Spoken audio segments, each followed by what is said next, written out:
हाथों में लिस्ट लिए एसपी वैशाली सिंह अपनी बहन तारा की शादी की साड़ी खरीदने अकेले बाजार जा रही थी। उसने प्रिंटेड गुलाबी कुर्ता सेट, पैरों में साधारण जूते, चेहरे पर सादगी, न कोई बॉडीगार्ड, बस एक आम बहन की तरह बाजार पहुंची। उसे देख आसपास के दुकानदार पहचान भी ना पाए कि कौन आई है। तभी उनकी नजर सीधे उसी पुरानी कपड़ों की दुकान पर गई जहां वह पहले भी कई बार बिना सिक्योरिटी चोरी छिपे आ चुकी थी। एसपी वैशाली धीरे धीरे दुकान में दाखिल हुई। दुकान बड़ी नहीं थी, लेकिन चारों तरफ रंग बिरंगी साड़ियों के थान सजे थे। काउंटर पर मालिक हिसाब किताब में उलझा था और करीब 20 साल का एक लड़का ग्राहकों को साड़ियां दिखा रहा था। वैशाली को आते देख किसी ने खास ध्यान नहीं दिया। सबको लगा कोई आम सी ग्राहक होगी। वह काउंटर के पास जाकर खड़ी हो गई और लड़के से बोली, भैया, मेरी बहन की शादी है, उसके लिए एक बहुत अच्छी साड़ी चाहिए, कुछ बढ़िया डिजाइन दिखाएं। लड़के ने बेमन से कुछ साड़ियां काउंटर पर फैला दी। वैशाली एक एक साड़ी को उठाकर गौर से देखने लगी। उसे कभी रंग पसंद नहीं आता तो कभी बॉर्डर नहीं। उन्होंने एक साड़ी को देखकर कहा, यह रंग बहुत हल्का है, तारा पर खिलेगा नहीं।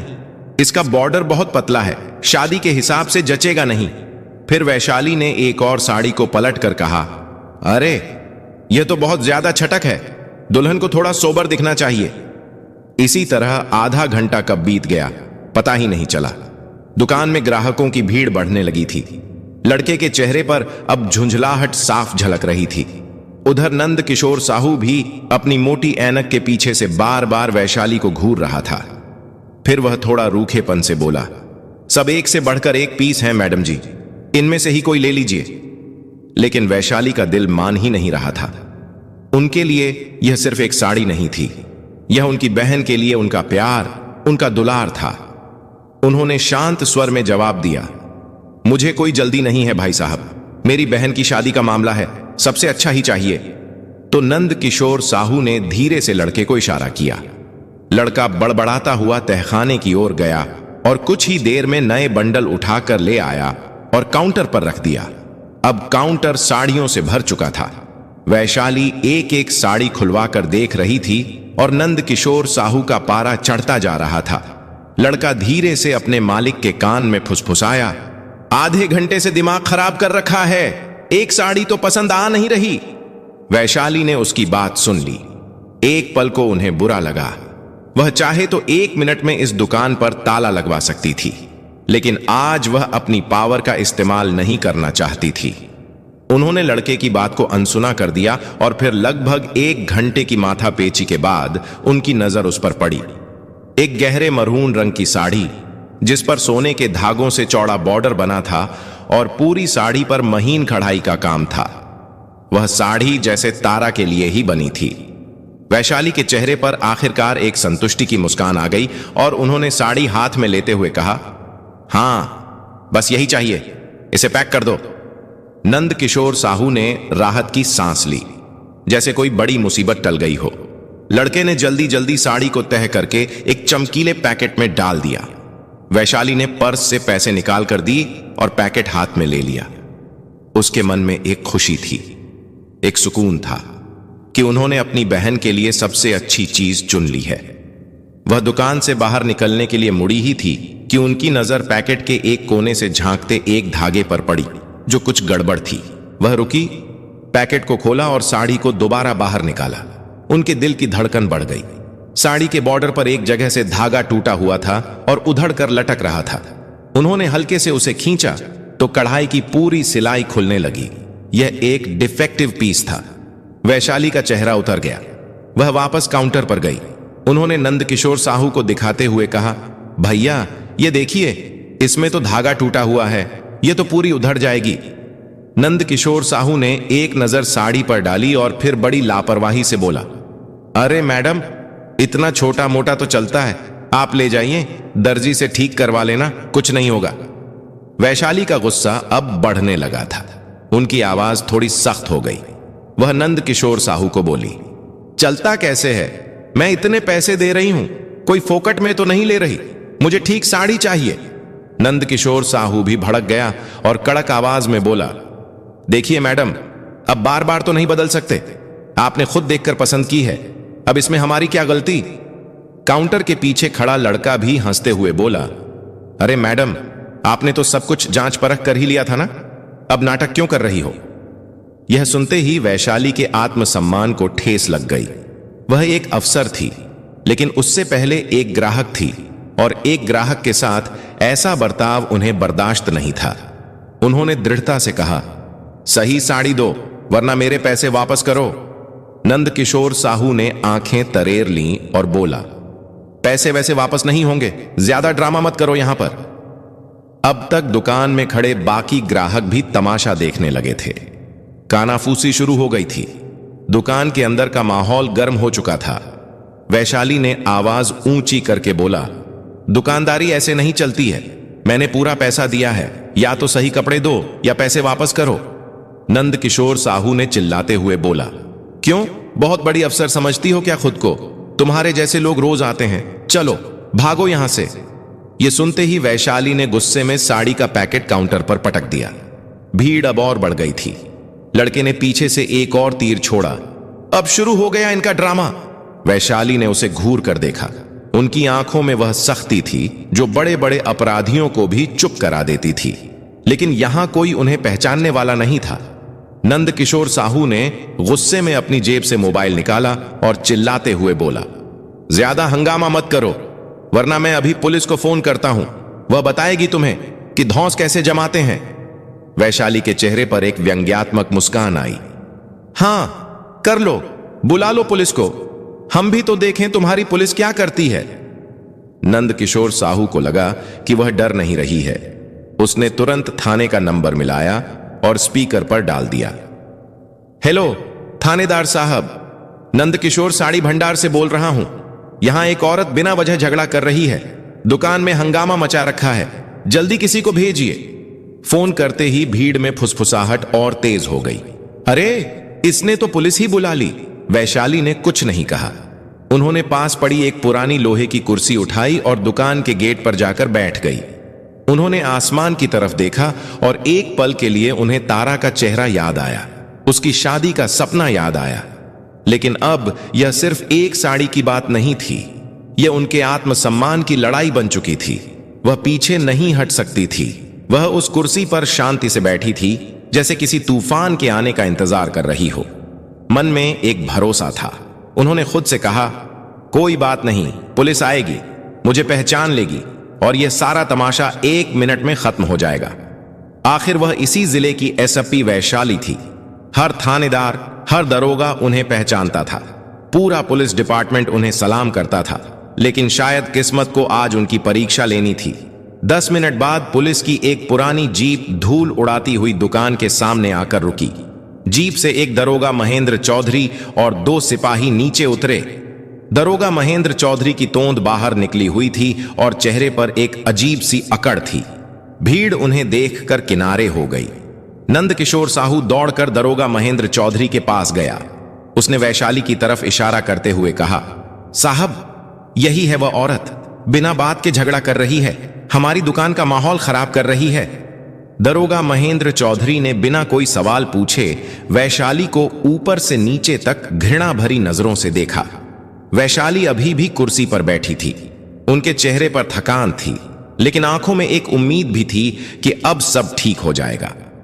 तभी दरोगा महेंद्र चौधरी ने गरज कर पूछा, कौन हो तुम? क्या तमाशा लगा रखा है यहां? वैशाली ने शांत होकर जवाब दिया, तमीज से बात करो। फिर उन्होंने कहा, मैं वैशाली सिंह हूं। दरोगा महेंद्र चौधरी अकड़ते हुए बोला, वैशाली सिंह हो तो क्या हुआ? किसी रानी के खानदान से हो क्या? दरोगा महेंद्र चौधरी ने बीच में ही उनकी बात काट दी। क्या तुम्हें दुकान में हंगामा करने का लाइसेंस मिल गया है क्या? वैशाली ने एक गहरी सांस ली। शायद तुम्हें पता नहीं है कि तुम किससे बात कर रहे हो। दरोगा महेंद्र चौधरी जोर से हंसा। हां हां, पता है, अब सबकी मां बनोगी तुम।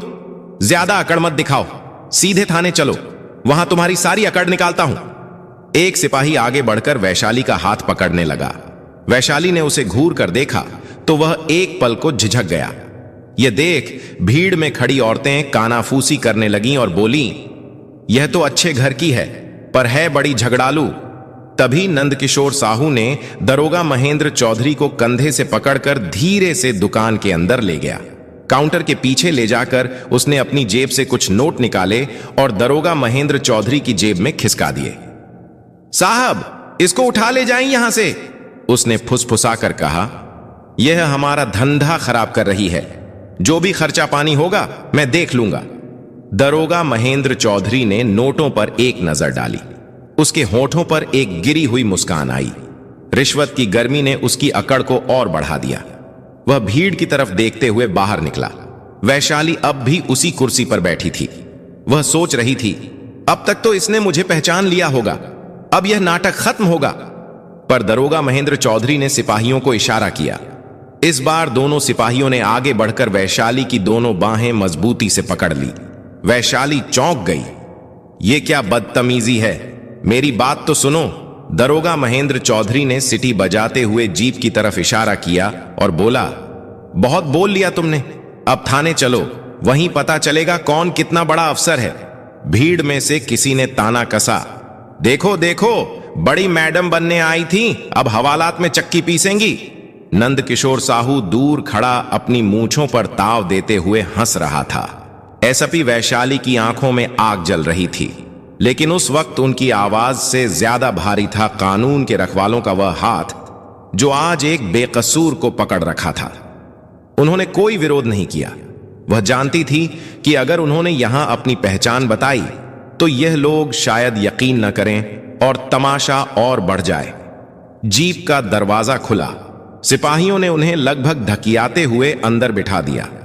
जीप का दरवाजा बंद हुआ और उनकी इज्जत, उनका पद, सब कुछ उस बंद दरवाजे के पीछे कैद हो गया। गाड़ी जैसे ही गली से बाहर निकली, नंदकिशोर साहू ने राहत की सांस ली और अपनी दुकान का शटर गिरा दिया। धंधा फिर से अपनी रफ्तार पकड़ लेगा। लेकिन एसपी वैशाली सिंह की इज्जत को थाने के रास्ते पर घसीटा जा रहा था। पुलिस जीप धूल उड़ाती हुई थाने के गेट पर आकर रुकी। यहां बाजार की भीड़ तो नहीं थी, बस कुछ मुजरिमों के रिश्तेदार और पुलिस वाले थे। माहौल में एक अजीब सी उदासी और खामोशी थी। दरोगा महेंद्र चौधरी जीप से उतरा और एक सिगरेट सुलगकर कश लेने लगा और सिपाही ने जीप का दरवाजा खोला और वैशाली को बाहर खींचकर निकाला गया। लेकिन वैशाली सिर्फ चुप थी।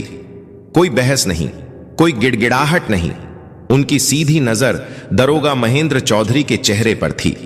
लेकिन रिश्वत और अहंकार में डूबे उस दरोगा महेंद्र चौधरी को कुछ भी समझ नहीं आ रहा था। दरोगा महेंद्र चौधरी ने उन्हें धक्का देते हुए कहा, ले चलो थाने के अंदर। थाने में अंदर एक हेड कांस्टेबल बैठा फाइलें पलट रहा था। उसने पूछा, साहब, ये कौन लड़की है? दरोगा महेंद्र चौधरी ने घमंड से कहा, यह बहुत बड़ी तोप बनी फिरती थी, एक दुकानदार से झगड़ा कर रही थी। ऐसे ही लोग शहर में दंगे करवाते हैं, इसे हवालात में डालो, सारी गर्मी निकल जाएगी। वैशाली ने एक आखिरी बार कोशिश की। मैं वैशाली सिंह हूं, हेड कांस्टेबल ने बीच में ही टोक दिया।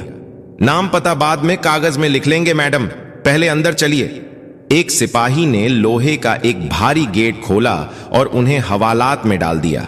अंदर सीलन भरी हवालात थी। दीवारों से पपड़ी उतर रही थी और हवा में एक अजीब सी बदबू थी। एक कोने में टूटी हुई चारपाई पड़ी थी। वैशाली ने एक गहरी सांस ली। यह वही हवालात थी जिसका उन्होंने कुछ दिन पहले ही निरीक्षण किया था। आज वह खुद इसमें एक कैदी बनकर खड़ी थी। दरोगा महेंद्र चौधरी ने बाहर से ताला लगाया और जोर से हंसा और बोला, अब बनो अफसर और रानी बाई। हवालात की दीवारों पर वैशाली के चेहरे की परछाई कांप रही थी और मन ही मन सोच रही थी, कितने नीचे गिर चुके हैं ये लोग, इनकी की सजा जरूर दूंगी। ये कैसा इंसाफ है जो सच और झूठ में फर्क नहीं कर सकता। इतना सोच ही रही थी, तभी उसी थाने में हवालात के बाहर लकड़ी की एक पुरानी कुर्सी पर एक दूसरा दरोगा बैठा था। उसका नाम था अभिषेक मिश्रा। उम्र ज्यादा नहीं थी, लेकिन वो अपने काम में बेहद ईमानदार और तेज माना जाता था। वो एक केस की फाइल देख रहा था जब उसकी जीप के आने की, गेट के खटखटाने की और ताला बंद होने की आवाज सुनाई दी। अभिषेक मिश्रा ने सिर उठाकर देखा। उसकी नजर हवालात की सलाखों के पीछे गई। अंदर लाल सूट पहने एक औरत चुपचाप जमीन पर बैठी थी, लेकिन उसके चेहरे पर कोई डर या घबराहट नहीं थी। वही शांति, वही तेवर, वही रुतबा, जो उसने कई बार जिले की बड़ी बड़ी मीटिंग्स में देखा था। उसने अपनी फाइल बंद की। एक अजीब सी बेचैनी उसे हवालात की तरफ खींच ले गई। उसने पास जाकर हवालात के छोटे से झरोखे से अंदर झांका। एक सेकंड के लिए उसका माथा ठनका।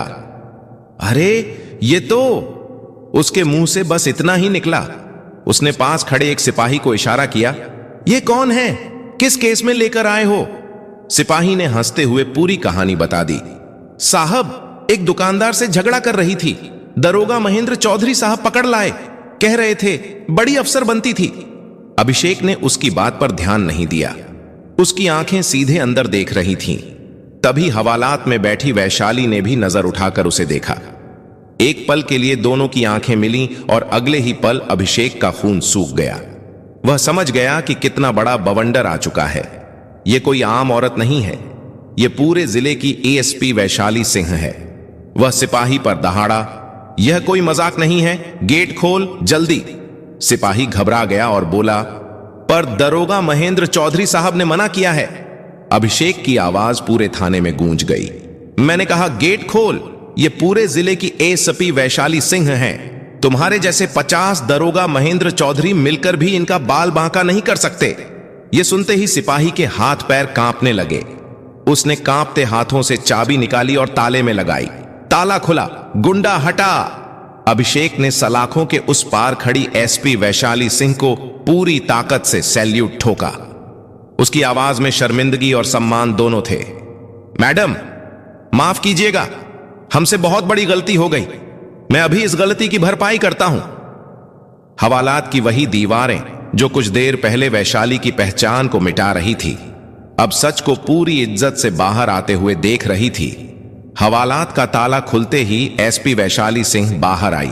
उनका चेहरा शांत था, लेकिन उनकी आंखों में एक तूफान छिपा था। अभिषेक ने उन दोनों सिपाहियों और हेड कांस्टेबल को जमकर फटकार लगाई। कुछ ही मिनटों में यह खबर थाने से बाहर जैसे ही पहुंची कि हवालात में बंद औरत कोई आम महिला नहीं, बल्कि पूरे जिले की एसपी वैशाली सिंह है। दरोगा महेंद्र चौधरी के होश उड़ गए। उसका चेहरा पीला पड़ गया। माथे पर पसीने की बूंदें छलक आई। अभी तक वह अपनी बहादुरी और अकड़ दिखा रहा था, लेकिन अब उसकी टांगें कांप रही थीं। वह बेतहाशा थाने की ओर भागा। सीढ़ियां चढ़ते हुए उसके पैर फिसल रहे थे। सांसें तेज हो गई थीं। कमरे का दरवाजा खोला तो सामने वही दृश्य था। हवालात खुल चुकी थी। एएसपी वैशाली सलाखों से बाहर आ चुकी थी। चारों तरफ पुलिस वाले खामोश खड़े थे, जैसे किसी अपराध पर गवाह हो। दरोगा महेंद्र चौधरी ने जैसे ही वैशाली को देखा, उसकी आंखों में खौफ उतर आया। वह दौड़कर उनके पैरों में गिर पड़ा। माफ कर दीजिए मैडम, मुझसे बहुत बड़ी गलती हो गई। मैं आपको पहचान नहीं पाया। आप चाहे तो जो सजा दें मैं झेल लूंगा, बस मुझ पर दया कर दीजिए। उसकी आवाज कांप रही थी, हाथ जोड़कर गिड़गिड़ा रहा था। पूरे थाने में सिर्फ उसकी खून हारती हुई आवाज गूंज रही थी। लेकिन वैशाली का चेहरा शांत था। उनकी आंखों में गुस्सा नहीं, बल्कि एक ठंडी शक्ति थी। वह शक्ति जो अपराधी को पिघला दे। उन्होंने धीरे से कदम पीछे हटाए, उसकी ओर देखा और कड़क आवाज में कहा, तू सोच रहा है कि गिड़गिड़ाने से तेरी गलती माफ हो जाएगी? याद रख, यह कुर्सी कोई सौदा नहीं है जो रिश्वत और डर से बच जाए। यह जिम्मेदारी है, और तूने उस जिम्मेदारी को पैसों और झूठे अहंकार के नीचे कुचल डाला। दरोगा महेंद्र चौधरी रोते हुए बोला, मैडम, रहम कर दीजिए। घर वाले बच्चे सब भूखे मर जाएंगे। मैं अपनी पत्नी की कसम खाता हूं, अब कभी ऐसी गलती नहीं होगी। वैशाली ने उसकी बात बीच में ही रोक दी। उनकी आवाज पूरे थाने में गड़गड़ाहट की तरह गूंजी। बस, अब तेरी यह नौटंकी मुझे और नहीं सुननी। तूने आम महिला समझकर जिस तरह से मेरे साथ दुर्व्यवहार किया, उसी तरह तूने ना जाने कितनों के साथ ऐसा काम किया होगा। तू माफी के लायक नहीं है। आज से तू सस्पेंड है। एसपी वैशाली की यह बात सुनते ही पूरा थाना सन्नाटे में डूब गया। दरोगा महेंद्र चौधरी वहीं जमीन पर गिरा, सिर पकड़कर सुबकने लगा। उसके होंठ कांप रहे थे, लेकिन अब उसके पास कोई दलील नहीं बची थी। अभिषेक ने तुरंत रिपोर्ट निकाली, सस्पेंशन का आदेश लिखा और उस दरोगा महेंद्र चौधरी को वहीं मौजूद पुलिस जीप में बैठाकर लाइन हाजिर करवा दिया। अब उसकी अकड़ धूल हो चुकी थी। अगले ही दिन उस कपड़ा नंद किशोर साहू को भी नोटिस भेज दिया गया। ग्राहक के साथ धोखाधड़ी, झूठा केस दर्ज करवाना और प्रशासन के काम में बाधा डालना। उसकी दुकान का लाइसेंस रद्द करने की कार्यवाही शुरू हो गई। रात काफी हो चुकी थी, लेकिन वैशाली ने एक पल भी आराम नहीं किया। उन्होंने वॉशरूम जाकर अपने कपड़े ठीक किए, चेहरे पर पानी के छींटे मारे। वह दर्द, वह अपमान, सब कुछ उन्होंने अपने अंदर समेट लिया था। एक सिपाही ने कहा, मैडम, सरकारी गाड़ी भेज देते हैं। वैशाली ने सिर हिला दिया, नहीं, मैं अपनी कार से ही जाऊंगी। वह फिर से अफसर नहीं, सिर्फ एक बहन बनना चाहती थी। थाने से बाहर निकलकर जब वह अपनी पुरानी कार में बैठी तो उनकी आंखों में आंसू आ गए, लेकिन उन्होंने उन्हें बहने नहीं दिया। कुछ ही घंटों बाद उनकी गाड़ी उसकी घर के गेट पर रुकी। शादी के घर में शहनाई की गूंज थी। चारों तरफ हंसी मजाक, नाच गाना और मेहमानों की चहल पहल थी। तारा अपनी सहेलियों से घिरी हुई थी और उसके चेहरे पर दुल्हन बनने की एक अनोखी चमक थी। उस चमक के बीच उसकी आंखें बार बार अपनी बड़ी बहन वैशाली को ढूंढ रही थी। वैशाली वहीं थी, हर रस्म में तारा के साथ खड़ी। कभी उसकी चुनरी ठीक करती, कभी उसे छेड़कर हंसा देती। चेहरे पर एक शांत और प्यारी सी मुस्कान थी, जैसे कल रात कुछ हुआ ही ना हो। उन्होंने तारा को वह मरून रंग की साड़ी दी तो तारा की आंखें खुशी से भर गईं। दीदी, ये कितनी सुंदर है, आपने मेरे लिए सबसे अच्छी चीज चुनी है। वैशाली बस मुस्कुरा दी, बोली, अरे पगली, तेरे लिए तो जान भी हाजिर है। लेकिन उस मुस्कान के पीछे एक गहरा समंदर छिपा था। कल रात जो कुछ भी हुआ वह किसी बुरे सपने की तरह बार बार उनके दिमाग में कौंध रहा था। वह हवालात की सीलन भरी बदबू, वह दरोगा महेंद्र चौधरी की गिरी हुई हंसी, वह नंद किशोर साहू का घमंडी चेहरा और भीड़ की वह चुभती हुई निगाहें, सब कुछ उनकी आत्मा पर किसी घाव की तरह ताजा था। उन्होंने उस अपमान के घूंट को पिया जरूर था, लेकिन वह उनके गले में अटका हुआ था। वह मुस्कुरा रही थी, लेकिन उनका मन बेचैन था। वह सोच रही थी, क्या दरोगा महेंद्र चौधरी को माफ कर देना चाहिए था? आखिर उसने अपने बीवी बच्चों की कसम खाई थी कि आज के बाद कभी ऐसा काम नहीं करेगा। उसकी आंखों में डर से ज्यादा अपने घर की फिक्र झलक रही थी। वैशाली के दिल में बार बार सवाल उठ रहा था, क्या मैंने सही किया या गलत? उनकी आत्मा जानती थी कि वर्दी का अपमान बर्दाश्त नहीं किया जा सकता, लेकिन तभी उसे थाने का अंतिम दृश्य याद आया। जब दरोगा महेंद्र चौधरी को सस्पेंड करके ले जाया जा रहा था तो उसके चेहरे पर एक ऐसी हंसी थी कि मानो उसे कुछ हुआ ही नहीं हो। उसकी नजरें यह इशारा कर रही थीं कि तुमको देख लेंगे। उसके अंदर कोई डर नहीं था। उनकी आंखें शून्य में टिक गई। वह उसकी आंखों में भय होने लगा। तभी तारा ने धीरे से उनका हाथ हिलाया और मुस्कुराकर बोली, दीदी, आप कहां खोई हुई हैं? उसकी आवाज ने वैशाली की सोच को तोड़ दिया। वैशाली चौंक कर हकीकत में लौटी। कहीं नहीं तारू, बस देख रही हूं, मेरी गुलियां आज कितनी सुंदर लग रही है। उन्होंने बड़ी सफाई से बात को टाल दिया। वह अपनी बहन की जिंदगी के सबसे बड़े दिन में किसी भी तरह की कड़वाहट नहीं चाहती थी। दीदी, कल आप इतनी देर से क्यों आई? और मां बता रही थी कि आपका फोन भी नहीं लग रहा था। सब ठीक तो है ना? तारा की आंखों में चिंता साफ झलक रही थी। वैशाली ने एक गहरा सांस लिया। वह अपनी छोटी बहन से झूठ नहीं बोलना चाहती थी, लेकिन सच बताने का यह सही वक्त नहीं था। हां, सब ठीक है, बस एक जरूरी ऑफिशियल काम में फंसी थी। लेकिन देख, मैंने अपना वादा पूरा किया, तेरी साड़ी ले आई। रात को जब सब लोग संगीत और नाच गाने में डूबे थे, वैशाली अकेले छत पर चली गई। ठंडी हवा के बीच उसने अभिषेक को फोन किया और बोला, मुझे दरोगा महेंद्र चौधरी और दुकानदार नंद किशोर साहू की पूरी जानकारी चाहिए। अभिषेक ने भरोसा दिलाया, सुबह तक रिपोर्ट दे दूंगा। अगले दिन हल्दी की रस्म के बीच फोन आया। अभिषेक ने बताया, नंद किशोर साहू के कई धोखाधड़ी के केस दबाए गए हैं और दरोगा महेंद्र चौधरी एमएलए रघुवीर तिवारी का खास आदमी है। अवैध शराब, जमीन कब्जा, वसूली सब उसी के लिए करता है। वैशाली ने सब जोड़ लिया, तो नंद किशोर साहू भी उसी के नेटवर्क का हिस्सा है। शाम होते ही बारात की खुशी पर अचानक साया छा गया। एक जीप से कुछ गुंडे कूदे और पंडाल के बाहर खौफ का तूफान उतर आया।